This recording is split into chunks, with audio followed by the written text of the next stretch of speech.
question. Syndra and Morgana banned out this time for Ninjas in Pyjamas. Don't want Hilizan getting his hands on that. Nidalee and Lee Sin also taken away, so Unicorns sticking with the same bans. And why not? They're 2-0. Yeah, it's working for them. Rengar would be the last one if they were to go 3 for 3. With 2 of those bans targeted at Lulix. And we keep talking about Lulix, and, you know, it is very difficult to keep pointing at the jungler having little to no impact when your solo lanes are losing so hard. I mean, you have to remember that fact. Oh, they always take they're always the first to be blamed in any game. But at the same token, when you've got a solo lane that is struggling, having an early game jungler that can turn that around, that can have a positive impact, is something you have to consider. With the Swain ban from Ninjas in Pyjamas, I wonder if they're going to go for a first pick Maokai. They banned Swain and Maokai in the previous game, but their first pick this time around. So they may force Chachi into some other weird and wonderful counter pick. Final ban for Unicorns of Love about to come through. What do they fear? Braum. They are going towards the support. So Voidal being focused. Is it going to be that Maokai first pick? Or will it be something else? Of course, AD carries are out there. Will they try and steal away Tristana? Will they go Kog'Maw? Will they try and first pick any of those? So this series, Ninjas in Pyjamas have had a lower priority on their AD carries than they have in the past. And I actually like the fact that Braum is taken off the table by the Unicorns of Love, because what it does mean is Voidal has to play Thresh again. And if the Unicorns of Love are like, look, we're not afraid of your Thresh, it puts them in a comfortable position. Well, we talked about Rengar being banned out by the Unicorns of Love. They have got it this time around, along with Maokai in that top lane. Orianna first pick for Alexic in that mid lane. We'll see what Power of Evil has in response. I'm going to test your memory. I don't know why I am, because your memory's fantastic. But the last time I remember Alexic dominating with Orianna was the LCS Roadshow last year in Moscow. Yeah. And I distinctly remember tearing apart Fnatic. Never dying, getting away with single-digit HP, just command about protects, living, all throughout the jungle, over and over and over. Alex needs to find that form, needs to go Super Saiyan, and he needs to carry NIP through this next matchup. If Lulix picks Evelynn, and his lanes do not go even, 3-0 in favor of Unicorns of Love. Nami may well get selected here. It has been locked in for Voidal, so forced him to change something. Didn't fancy the Thresh, no, which would have honestly been a strong option for a Kog'Maw out there, but instead Nami just as good alongside him. We'll see how it works out. That does, of course, leave Thresh available, and it will be that Thresh Tristana lane, it seems, for UOL. Yeah, I'm going to decide what they want to lock in a moment or two, but that Nami Kog'Maw is such an obnoxious lane. With the sustain from Nami, the range from the Bioarcane Barrage, and the bonus damage that you're going to get from Tidecaller's Blessing on Nami, it does give you a lot of power to control your lane. I do expect the Unicorns of Love to be under more pressure from Freeze and Voidal whenever they lock in their duo, because I think if Freeze and Voidal have said, we're going to try and win this lane, we're going to play more aggressive, they've got 2 champions that can most definitely make that happen. See whether it works out for them. Vardax, as we mentioned, has actually kept toe-for-toe with Freeze.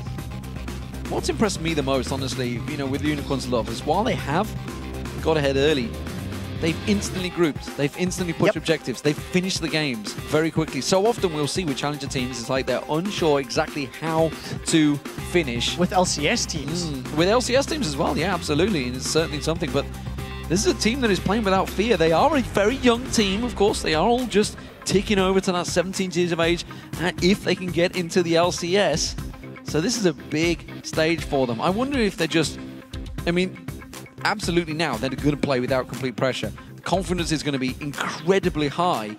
And NIP, we saw it with Super Hot Crew, how cautious, how scared they were playing against Rocket in that final game. We have a change though in picks, and we are going to see Riven from QuickShot in that top lane. Okay, so NIP have done what the analysts were talking about. They've gone for lanes that are stronger, that are a little bit more bully-centric, and within the European Challenger Series, Riven is considered a counter pick to Maokai.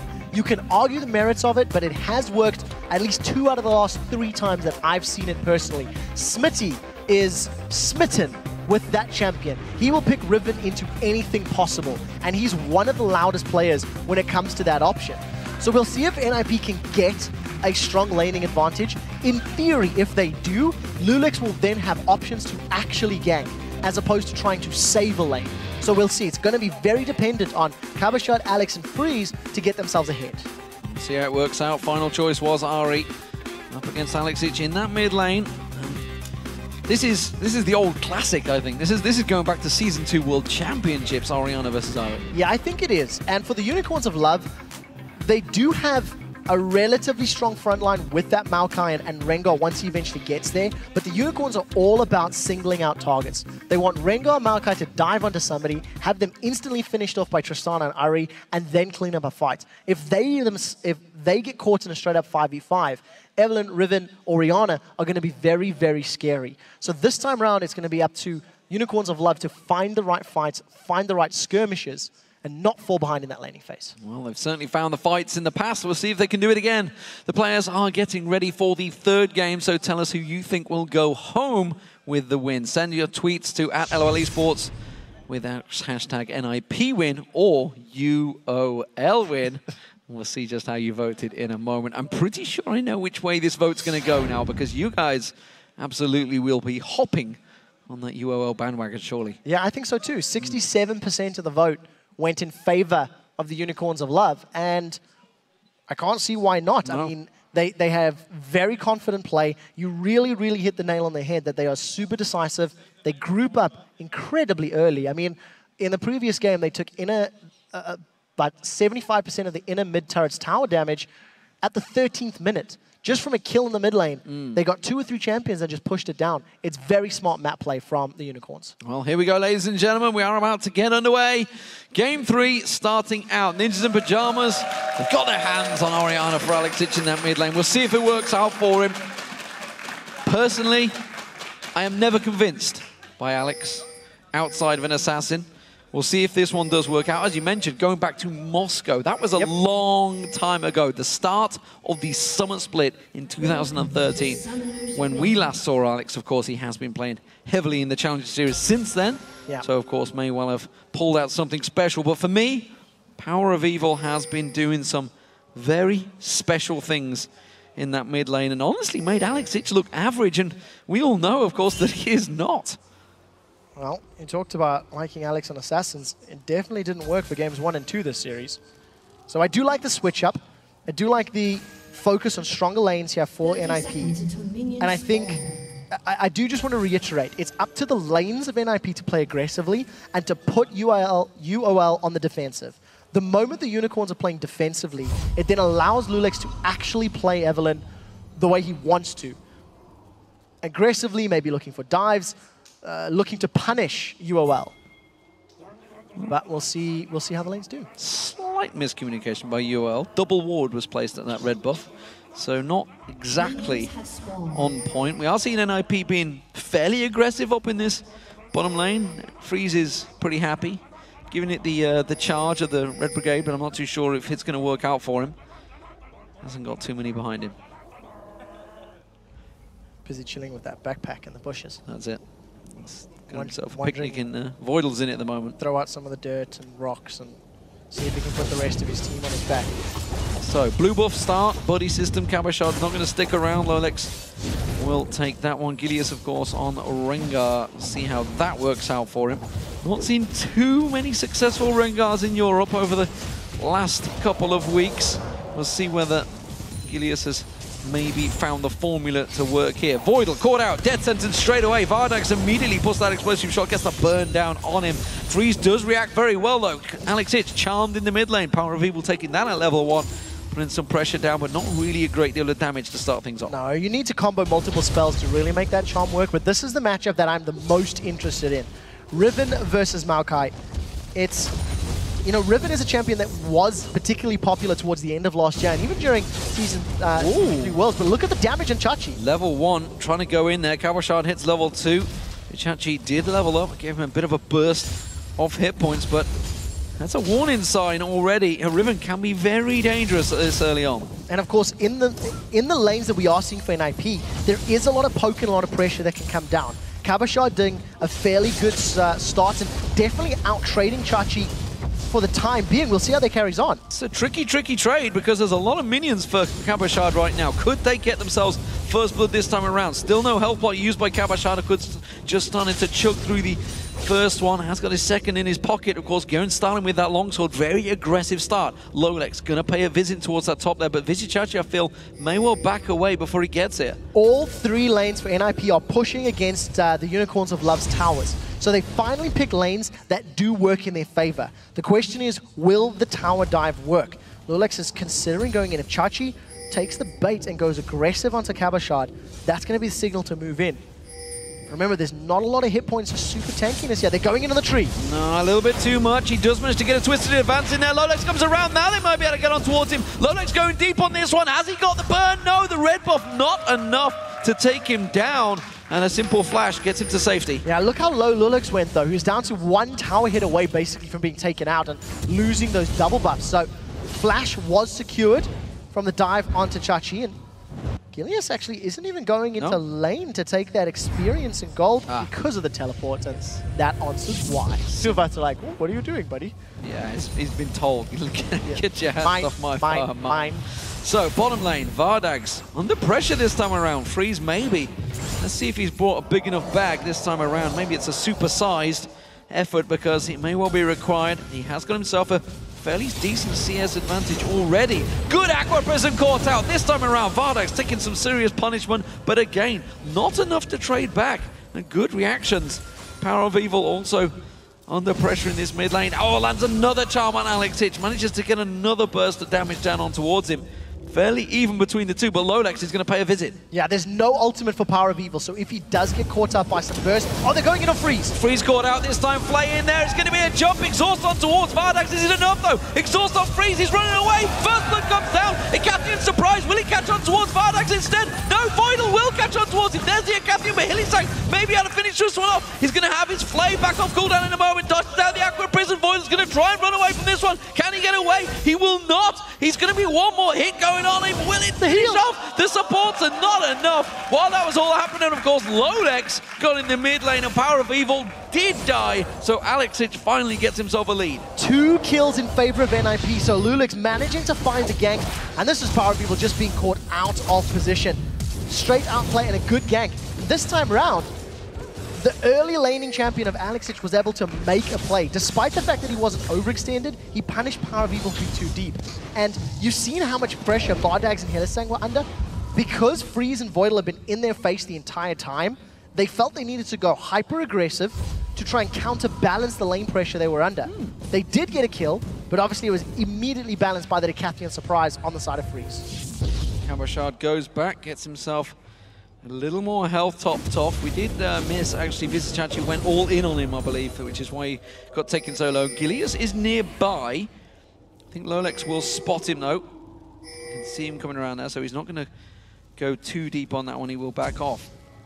Vizichachi just went back and got himself a Ruby Crystal, so not really feeling it. Lolex found out. Gilius fancies this one. He's got the help of Power of Evil coming nearby. There's the slow. They catch on towards him. He's in trouble. Charm catches on. Lolex will go down. Who will take the kill? Shockwave comes through. Gilius has got to run from this one. He's going to be going straight headlong in towards QuickShot. They're going to need the rest of the help of the top lane there. Good bolo on towards Alex Hitch. Will slow him down. He's going to run around. Instead, he's going to run on the Merry Dance and go in towards their own blue buff and get away safe. And while all of that was happening, Vardags and Hillisang actually got a kill in the bottom lane. So well played by Gilius and Power of Evil to 2v1 Lulex, and despite the fact Alex Hitch got in range to put that shockwave down, he wasn't able to continue running to get the kill. QuickShot and Chachi, I think, were fighting in the top lane, so there was no support. So this is the first time we're seeing this. That's just Voidal eating a hook. I mean, it doesn't get much more simple than that. Hook, line, and sinker absolutely goes down there. And the Unicorns of Love in complete domination again, honestly. Coming out of this in towards the lane phase, they are starting to look strong. And Instant Pyjamas, while having a much stronger start this time around, a little bit more even, still falling behind in goal and slowly falling behind in kills. Yeah, I'm going to change the wording. Despite having a stronger start, it's not losing the early game quite as hard. They did get some kills. Lulex has tried to make a play in that top lane before, and they did get the flash from Chachi, which is not up, and Chachi's low on mana. But look how everybody's backed off. The minion wave wasn't working with them. And it is a fairly difficult lane to dive. So even on CS across all the lanes, and Hillisang and Vardags definitely playing very confidently, the aggressive play from Hillisang's Thresh is somewhat counterbalancing the potential threat of harass and poke from Nami and Cogmore. The problem is it's Tristana that's getting kills. Starting to get going in. If that can speed up his build, if he can get to that Infinity Edge just as quick as the Trinity Force, it will be a problem, of course. Freeze will have a slight advantage for a certain period of time here. Power of Evil wiping out that mid-wave, no doubt about that one. Easily done, got himself the blue buff, of course, just picked up. Alex will try and do the same. At the moment, Alex is taking the Wolves, so that just shows the pressure Alex is under, having to starve away Lolex from that farm to give him some advantage. Gideas, though, he's on the hunt. He's looking for the red buff. Yeah, he does not have Smite. Will be available in a few seconds' time. He's going to be going in with his ultimate. Well, he's going to come around the side. Lolex has already taken it. He's stealthed up. Can he get on towards Lolex? Will pounce in there. There's the Bolo. Catches the stun. Death Sentence follows. In comes Vardax. Pounces on. Gets himself his third kill of the game. That was a flash Death Sentence from Hylissang that connected after the Bolo had rooted him to the ground. QuickShot instantly gets knocked back, and this counter pick, he's got damage, but can he win the trade? Well, I'm not sure this is a fight he wants. Twisted Advance gets on towards him. Sapling comes through. The slow goes down. QuickShot on next to nothing. Vizichachi can just track him along here. Will catch on towards him. Good get away from QuickShot. Escapes, but that's going to be the dragon for UOL. Yeah, you have to question the counter pick, so to speak. Previously, we did see that Chachi had already used his ultimate, so did not have it available for the actual full-on duel. The Unicorns of Love completely outplaying Lulix in the jungle. Good vision and good hunting from Gilius on that Rengar. Immediately led to Dragon and seeing Chachi win that trade in the top lane. Now all of a sudden Unicorns of Love are back in a very similar position to what they were. Look at Vardax freezing the lane. It's not going to last particularly long, because when you last hit with Tristana, you're automatically going to push. But it will buy him a few seconds of extra safety. Oh, shockwave views. Alex Ditch going to be in desperation mode. Charm goes down for Power of Evil, though. Does quickly turn it around. Manages to get a couple of hits with those Foxtails, but just not enough. He will be forced out of lane. So Alex Ditch starting to build a little advantage, but that is about all. Yeah, it's nice to see Alex playing more aggressively onto Power of Evil. But trading your Ignite against a Spirit Rush is not the greatest. So if Alex eats a Charm, once Power of Evil returns to this lane, he could be in a little bit of trouble. Chalice of Harmony in Alex's back pocket versus the Fiendish Codex and the Forbidden Idol. So a lot of mana regen and cooldown reduction coming in on the side of Power of Evil. He may be looking to fight now that he's got some more AP and CDR. If he's going to go Morel Nomicon or just rush straight for the FG. We'll see how that works out. Depends on how many kills he gets. See how confident he's feeling as well. Pink Ward spotted. QuickShot's going to come around for that one. It's a dangerous move because Gilius is nearby. He's popped his ultimate. He's going to stealth on through here. He's got his stun ready and waiting to go. QuickShot senses the danger. Pounces over that wall to safety. Lolex was nearby. Power of Evil was already making his move as well up the river. But he will be safe for now. So Power of Evil is going to clear out that ward, his side of the jungle. Unicorns of Love got a 2,000 gold lead. And I do think we need to double check that bottom lane in a minute or two, see how it's turning out, because Vardax is now evened out that small CS advantage, and he hasn't backed in a particularly long time. 2,600 gold. Needs a couple hundred more before he can actually complete the Infinity Edge.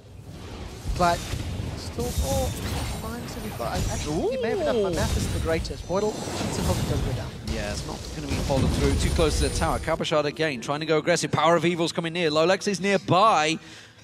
QuickShot's got to be careful. He doesn't get drawn into this one. I don't think they got vision of Power of Evil just yet, but they're going to sense. They know that that mid laner is missing. Lolex, will he get spotted? QuickShot, twisted advance, goes on towards him. In comes the charm. QuickShot is going to go down very quickly. Lolex may well get caught out here. Spirit Rush comes in, back down towards the bottom lane. Lolex, Voidal going to get locked on. Pounce on. Oh, he jumps into the Aqua Prison. Brilliant play coming out of Voidal there. But Vardax will get himself a 4th kill. Now Freeze is going to get caught out. He's forced away. And Unicorns of Love pick up another 2 kills. They are completely outclassing Ninjas and Pyjamas. 3 games in a row. Unicorns of Love have outplayed their opponents in lane with their jungle ganks and with their decision making.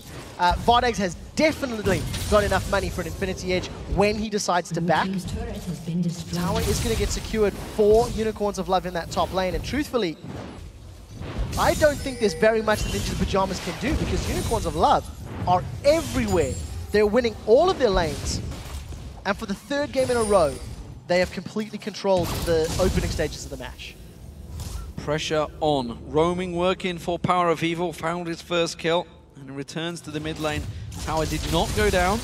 It was well defended by Gilius, who himself is picking up that red buff and looking to maybe pick something else up. Maybe going towards towards QuickShot again. QuickShot went with this Riven pick, obviously tried to counter it in towards this Maokai. They let Maokai through. It was first picked by Unicorns, and so far has worked very, very well. Rod of Ages is almost completed by him. Well, of course, we do see Power of Evil. We'll see which way he's going to step this at the moment. He has got a lot of gold. Ultimate popped. Oh, here we go. Gilius comes around the side, finds QuickShot, immediately backs away from this one. Do they fancy it? He's pretty low on health. They have got the support of Hylissang just off of the side here, but instead he's going to retreat back to the jungle. Yeah, well, realizing that Lulix was around, rather QuickShot is around, decided against the engage. It's not a super long cooldown at this stage either, so it will be up again in about a minute, 20 seconds, 30 seconds on the side of Gilius. If you just look at it, 2 assists, there's a dragon under his belt, there's a tower secured, and he's got a 20-30 CS advantage over Lulix. Gilius has just been significantly more impactful. 3 games in a row, Lulix and Evelyn, and I'm not sold on the presence. I'm not sold on any help that he's had for his team lanes. And we should point out, of course, both of these teams have had jungler changes. Gilius so far seems to be the better choice, and certainly fitted very well into Unicorns of Love playstyle, working well for him. Red Invade, possibilities. Unicorns of Love looking to maybe create something again. Another charm lands. EpicSkillshot this time using the good shockwave. Will try and catch on towards him. Power of Evil's going to go down here. Is it enough? The Ignite is running. Has he got enough to try and get out of it? No, he does not, but EpicSkillshot instead will go down. Vizichachi comes in, and still it's an assist for Power of Evil. And Power of Evil still connected with the charm, despite the fact that the command attack and dissonance was going to kill him. He did not miss his skill shot. I think Power of Evil mechanically is fantastic. He does finish the Morello Nomicon that you were talking about. Now we'll see in the bottom lane. Hylissang gets caught by the wave. But Vardak decides to sidestep it. He's got that Infinity Edge. Hylissang's going to be the focus. Vardak is going to be careful. Instead, uses that Lantern. In comes the teleport. Voidal. Oh, he's cancelled out. That's in the top lane, the mid lane. That's going to get caught out. Vardak does get himself the kill. QuickShot managing to interrupt the teleport from Vizichachi. That was good play by QuickShot, because it could have gone a lot worse. Holy crap. Somebody give Vardags and Hylissang a cookie, because that play was phenomenal. I'll explain why in a second. Here comes Gilius, he's on the hunt. He's got the hunt. He's going to go towards Freeze. Hylissang comes around the side. Vardags is there. They're going to pounce on towards Lolex. Gets the stun down on towards him. Lantern thrown out for a little bit of shield safety, but it's Vardags taking a lot of damage. Freeze is going to try and get on towards him. One more hit. Is it enough? No! Vardags gets away. 24 hit points, and he's got free. Now EpicSkillshot, he's going to focus on Vizichachi running defensive duties, but the rest of Unicorns, they move in, and once again, they clump up so fast as a team and react to everything NIP throw at them. I cannot get over the level of communication and coordination between the teams. Not only are they playing super strategically and intelligently around the map, but that micromanagement play with Hylissang getting caught out. The thing that impresses me the most, Hylissang's caught, but instead of Vardags going north up the lane, he actually goes into the middle of the team, because there's a call. Teleport's coming in, Lantern's there, and despite the fact that Riven did interrupt Maokai's Lantern, Vardags and Hylissang just completely outplayed a 2v3 and got a kill to walk away with it. I'm completely blown away by that decision making, because it is very impressive under such threat. Hylissang dances around, keeps the dragon aggro away from Gilius for a short period of time. They get themselves the second dragon of the game. QuickShot in the top lane. I don't think he's going to get this tower. I think Vizichachi should be able to get back here just about in time as he strolls on back there. Has got himself a fair chunk of armor as well. Bottom lane, Voidal throws out the wave, but he just gets destroyed by Power of Evil and Vardags combined. Vardags now 5-1. We talked about the big backpack that Freeze has. Now let's talk about Vardags one that he's managed to steal off him from the last game. Well, even more impressive. Game 1, Chachi carries, going 7-0-5. Alex run, Alex run. You're in trouble. Gilius going to pounce in towards him. Shockwave is pulled. He may get himself a kill here, but it's going to be his own death. Gilius tries to sidestep, does manage to get away. Power of Evil coming in behind. EpicSkillshot is committed to this one. Charm comes in. Power of Evil gets the kill, and Gilius is home free. Alex full on facepalmed. After that, chasing it. That is the ultimate desperation play. Chasing past 2 towers. And to just go back to the point, game 1, Chachi carries going 7-0-5. Game 2, Power of Evil goes 100% kill participation Orianna. Game 3, Vardags goes, screw you guys, I've got carry pants too. Depending on the game, depending on the play, every member of UOL in terms of their carries has stepped up to control and incapacitate the Ninjas in Pyjamas. Yeah, it has been tremendous stuff from this young team that's come through the Challenger. And honestly, you know, we saw Nif talking about it. Nif talking about it. Alex, it just him trying to dive. Great sidestepping, honestly, from Gilius. Read the attack balls, no problem. Yeah, he's got really good dancing shoes, and that's a flash charm from Power of Evil once again, under pressure, landing the skill shot. I mean, Power of Evil has landed so many charms whenever we're watching him against Alex. You kind of have to assume it's the weird one when it doesn't connect. Yeah, you got to question that. But going back, you know, talking about Unicorns of Love, and Nif mentioned on it back in the analysis desk, you know, the challenge, the LCS teams, or the non-LCS teams, I guess you could call them now, because they have to re-qualify to get back in there for next year, are going to be watching this game, and I would avoid Unicorns of Love. I tell you what, there's a bigger question in my mind. The Unicorns of Love team that we are watching now, yes, they are beating a Ninjas in Pyjamas that I feel may be underperforming as well. I think individually NIP are not necessarily stepping up. But this is not the same Unicorns of Love that lost to H2K yesterday and that barely scraped through against Gamers 2. I mean, the level of control and the level of individual ability, maybe they're one of these LAN teams that just thrives under the lights. If you actually... Oh, Hillisang caught out. He is not going to get away from this one, surely. But it's going to be Vardax with one kill. In comes Gilius. Hillisang's still alive. Lolex goes down. That's a double for Vardax. Is it going to be the triple? Pounce is on in there. He gets himself the triple. And Hillisang lives. The Baller Strike managing to root Freeze under the tower gives them that third kill. We did see a kill into Chachi in the top lane. I think that was a 2-on-1, but that's a very good trade. We'll watch this one out. We do see Power of Evil joining the fight late. This looks like Chachi. Oh, that was a good shockwave from Alex. Yep. Prevented Power of Evil getting into the team fight quickly enough, and they just run Chachi down. He missed the charm. There you go, Power of Evil, it does happen. Tried to Spirit Rush in and got pulled by the Shockwave. Yeah. Well, of course, the Unicorns of Love continue to push down this bottom lane. They get themselves another tower. It's now 4-1 in their favor. They have themselves a big gold advantage. Second tower of the game for Ninjas in Pyjamas is finally going down. And this Riven, it's a hard sell, I think, for me, QuickShot, at the moment. Busy Chachi has held his own against effectively two people in that top lane for a while, because Lolex has been camping it. Yeah, Lolex definitely went for multiple ganks, and it didn't equate into control. That's the third game in a row that we've seen QuickShot not really keeping his opponent down. Chachi, despite the pressure in game 2 as Aurelia, came out ahead in CS. Despite the ganks, has come out ahead in CS and ahead in kills. And now he's got himself a Frozen Heart to help deal with QuickShot. I don't think QuickShot can kill him anymore. Item advantage heavily in favor of UOL. Static Shift, Vamp Scepter, and Eye-Edge. I mean, that's a full item ahead of Freeze. Tristana's weak mid-game has been counterbalanced. Here comes Gilius! Gilius pounces, Lolex caught! Whoa. He just got wrecked straight away there. Freeze now caught out, the AD carry. He should be able to turn this one back around. Gilius gone a little too far on that one. The rest of his team focus on towards the tower. Alex is taking a quick burst of damage. They will wipe the way, but Vardax fancies it. He gets himself the tower down. And Unicorns of Love get yet another objective. So, quick recap before, we were talking about Gamers 2. The power that Unicorns of Love had in that game was their team fighting ability. They took it to the late game and they came back every single time. Would you believe they were 11-2 down, of course, in that third match against Gamers 2? But because they had the objective control, they've been able to take the dragons and the towers, their team fighting was so strong. Uh-oh, Alex Itch got out, he goes down. Shockwave was pulled though, is it enough? Hillisang taking a lot of damage, but again, just strolls on out of there, and it's another tower for the Unicorns. I absolutely am blown away by the Unicorns of Love objective control. They have not danced around Baron, they've not wasted their time.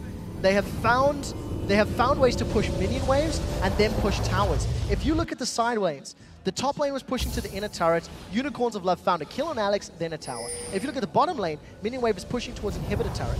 I wouldn't be surprised to see the Unicorns of Love pushing middle or bottom and then going for an inhibitor turret. It's what they've been doing the last few games. Well, if body language was anything, the difference between Alex and Power of Evil on those little cameras down the bottom tells you everything. Power of Evil, talking, non-stop communication. Alex has not spoken a word the entire time it's been on him. Unicorns of Love move onto the dragon as they push on this one down. Vardax, he talked about the carry pants. 7-0-5 from Pizisachi game 1. I think it was like 19 plus kills for Power of Evil in the last game. So I think... And now 10-1-1. And I should point out, the whole time, Hylissang has been doing a magnificent job alongside him. Yeah, I completely agree. The death sentences that Hylissang has landed, you know what? Every single skill shot that Unicorns of Love have thrown out has ended up working in their favor. They're landing the stuff that matters, and they're punishing NIP. And I just think that Unicorns of Love are just the superior players in this series on this day. They've outclassed NIP. Uh-oh. So Baron bait. Good ward. There's a ward, yes, and this time does not connect. That ward basically saved lives. They've got to be careful they don't get caught out. They're going to come around the side here. Unicorns of Love could chase on this one. We've seen some flash hooks already thrown out before. Flash is available for Hylissang, tell a lie in just a second. But instead they've been bullied out, and now they can just push straight the mid lane. They've abandoned this one. Or they could just turn. Will they go Baron? What will they choose? Any objective is theirs. They know that there's a ward they're walking over because they saw it already placed. They're not going to sweep it out. They've got nothing available. Everything's on cooldown. Instead, they're just going to go straight Baron, and NIP have to react. So they need to be very careful. If Unicorns of Love get caught by a multi-man stun from Riven and Shockwave. Gilius, he's jumped in! He's pounced on towards Voidal. He's caught out. Stun comes in. He gets wrecked straight away. Lolex caught out as well. Death sentence again landing. Gets blown away by Vardax, literally. Power of Evil also gets himself the kill. TFG didn't even need to be used. Unicorns of Love go back to Baron. Unbelievable. Unbelievable decisiveness from a challenger level team. Very little NIP can do. This game's going to be 3-0. Unicorns of Love, once they've got Baron, they can just see stuff. Here's a fight from NIP. Multi-flashes. Alex Hitch this time catches a good shockwave. Is it enough, though? No, it is not, because the damage is done. Vardak's taken so low, but the Baron was stolen. No, Baron kills. Yep. Sorry, on towards Gilius. I was looking at it thinking, hey? But yeah, of course, he got taken down, and nobody from NIP actually managed to hit him. So actually well played by NIP at the end of the day, because they do prevent Baron from happening. And this is the 3-man. The Shockwave catches both Power of Evil and Vardag, and that instantly puts them on the back foot. And yeah, unfortunately, Gilius was just 1v1, and you're never going to beat that massive worm. Doesn't matter how fed you are at this stage in the game. So Baron ends up taking a victim, but it's not another kill to NIP. It's not gold in NIP's pockets. But it's not a Baron on Unicorns of Love, so small victory for NIP. 18-5. 10,000 gold advantage once again for the Unicorns. It's the slowest game they've had so far in this series, 25 minutes, which is mind-boggling. Not great for NIP, who, honestly, the curse continues on this stage, it seems. 3-0 the dream, maybe. Not really the 3-0 they were looking at, but it's a nightmare nonetheless. This will be the 6th time out of 7 appearances on the stage that Ninjas and Pyjamas, with obviously varying players over the last year, have been unable to take Will they take the bait? Well, sapling tossed out, so it's going to slow someone if they walk into it. Yeah, Gilius is jumped in. Oh, Gilius goes in, pounces on towards him. Alex is destroyed. Didn't get a chance to shockwave or anything there. Kabashard gets knocked out the side there. Freeze is going to get focused on. He's going to get lashed back in there. Pizisachi all over him. He gets locked up. That's another. It's a double picked up for Power of Evil. Gilius the only man, of course, the first man going in there against an ace. Fantastic stuff by this young Unicorns of Love. I have no idea how Hylissang managed to land the death sentence on Freeze, but look at this, saves it. After the bubble comes down, Lulex sidesteps, and Freeze threads the needle, dodges it past Voidal, connects on Freeze and prevents him getting away. The rest of Unicorns of Love, despite losing Gilius, clean house, grab themselves the ace. Death timers are still fairly low, so they'll get the inhibitor and back away. Well, 27 minutes, and they do get another inhibitor, as you mentioned. It's Unicorns of Love in full control. We talked about Gilius, you know, he's had a fantastic impact. You know, while his stats have not looked impressive, Rengar has been banned out, and this is probably the best Rengar we've seen for a while, honestly, here in Europe. Of course, the Koreans, they know exactly what to do on him, but we haven't seen a great deal of advantage. But that's simply down to the kills more than the great vision control or the great minion control. I feel like Gilius may be one of the lead callers or shot callers in the team, because even when he was playing Jarvan in the previous games, he would peel and team fight very, very quickly. There's very little hesitation when it comes to this particular squad, and I can't recall a single time where they've engaged and you've kind of gone, that was terrible. They've tower dove and you're like, ooh, that was brave. But it's not resulted in absolutely terrible decision making. So anyways, Baron is back up.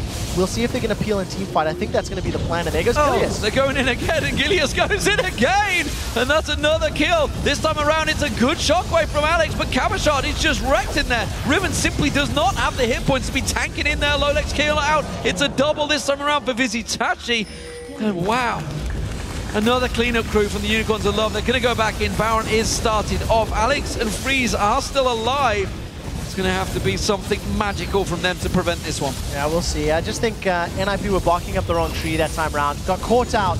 Hylissang once again escaped with his life. Now they're jumping on Alex. Baron caught out. Vardax pounces. Alex caught out. He's going to go down. Vardax is a legendary 14-1-8. So many times the Unicorns have just somebody different that can carry a game. 19 assists, by the way, for Hylissang. Still yet to die despite being caught short so many times. Yeah, look how quickly... Whoa, we'll get back to this in a second. It looks like Unicorns of Love may be looking for the win. They have super minions in the mid lane. 20 seconds before Alex is up, and Baron for regen. Hylissang is barreling down the mid lane with those mobility boots. This is going to be a 5-on-4 for at least the next 12 seconds, and super minions helping them out. Well, I think the Unicorns have got something to do or something tonight, because they are looking to finish these games so strong. 30 minutes gone, and this game is almost over once again as the Unicorns now in the base. QuickShot comes pouncing on in, but it's Lolex caught by another death sentence coming out from Hylissang. Vizitachi tanking all the damage, caught out by the Aqua Prison. Freeze caught out down the bottom there. He gets hooked in by another death sentence. He's pounced on. He goes down. It's another kill for the Unicorns. They are now 30 kills and 6 deaths. Finally somebody catches, but it's only the passive, and it's the Unicorns of Love with a 3-0 domination over the Ninjas in Pyjamas. They will go through to the Spring Promotion Series for the LCS, and I, for one, would not want to pick the Unicorns of Love to face.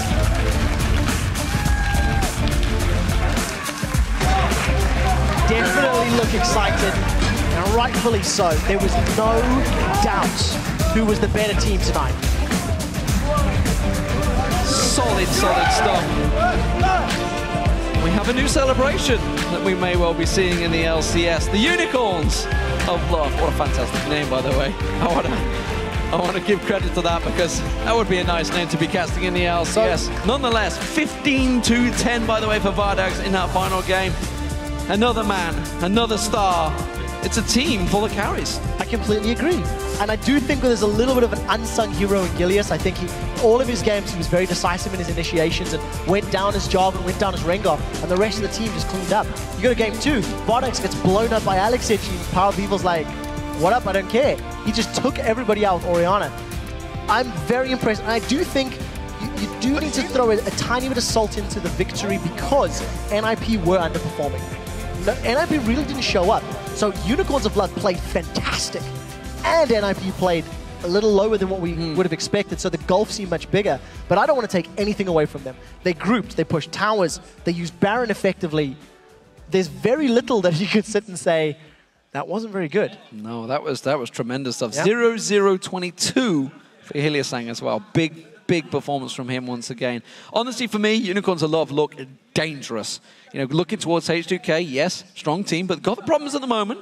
But they did manage to beat Unicorns yesterday. We should point that out, 2-1. So it really does give a big problem. SK Prime being the other team, it's a really big issue. Copenhagen Wolves, Gambit Gaming, they have to choose these opponents. Of course, whoever Copenhagen plays the Wolves get no choice. They will find, and then of course the 6th place playoff, which will be happening next Thursday at Gamescom. So keep your eyes on that one, because somebody is slipping into this relegation, and it is a dangerous relegation zone right now. That team, whoever places 6th, it'll be Super Hot Crew or whoever loses tomorrow. Yep. I think has the most difficult decision, because if you look at the series, you go, holy crap, Unicorns of Love. But if you look at yesterday and the day before, you kind of go, are they the same? How does the change happen? What a difficult decision when you have to counter it up and figure it out. And something to look at, of course, for the Spring Promotion. Ninjas in Pyjamas last time were in that Spring Promotion series as a drop-down. They chose the last team that qualified, just as Unicorns of Love. Yep. That was Roccat. They've just managed to sneak on through in towards the playoff bracket, the semi-finals. Could we see Unicorns of Love doing the same thing? Of course, Roccat came through and 3-0'd NIP last time around. They've just been 3-0'd by Unicorns.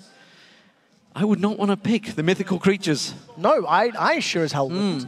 Because this is one of those times where you look at the skill ceiling and you think, if they perform at that level, who can stop them?